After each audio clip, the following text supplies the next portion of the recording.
In this video, we're going to learn how to find the domain of combined functions. So first of all, let f be a function with domain A, and let g be a function with domain B.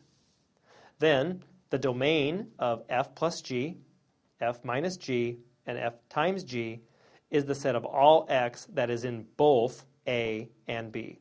In other words, the domain of our combined functions, f plus g, f minus g, and f times g, is the intersection of the two domains. Okay?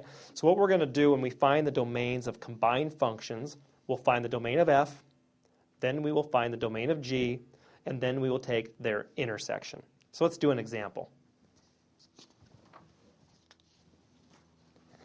Suppose we have the functions f of x equals the square root of 2 minus x, and g of x is equal to the square root of x plus 5. We want to find the domain of f plus g, f minus g, and f times g.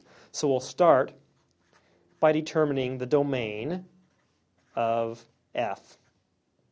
Now what we call that in our definition A. Okay, so let's find our set A.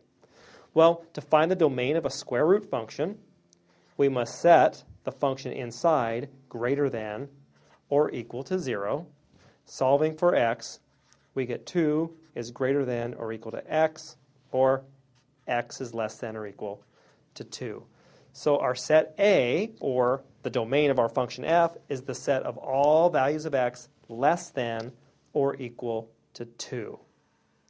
Let's quickly sketch that on a number line. So maybe 2 is over here. So there's the graph representing the domain of f. Okay? Now let's find set B.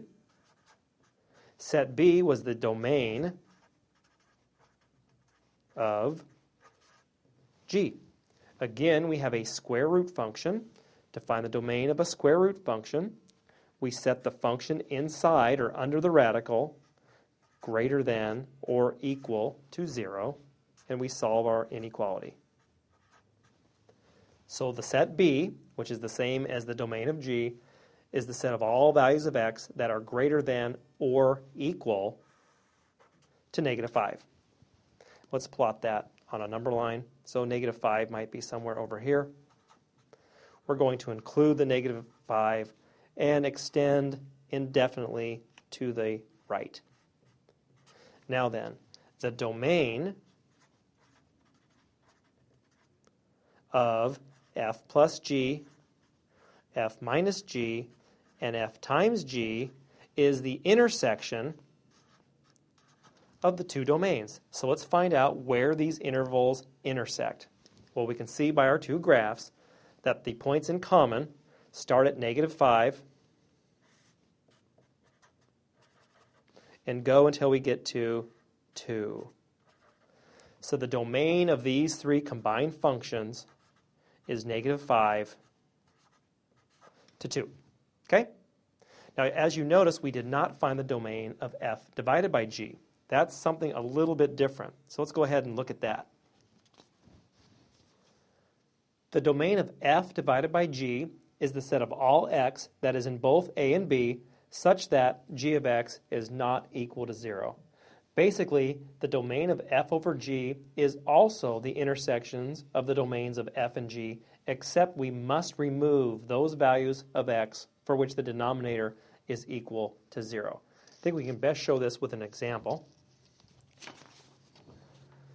Okay, we'll use the same example that we did for f plus g, f minus g, and f times g. Okay, we want to find the domain of f over g. Well, let's write our function, f over g of x. Well, that is f of x divided by g of x. What we want to do is we want to start with the intersection of the two domains, which we found to be negative 5 to 2.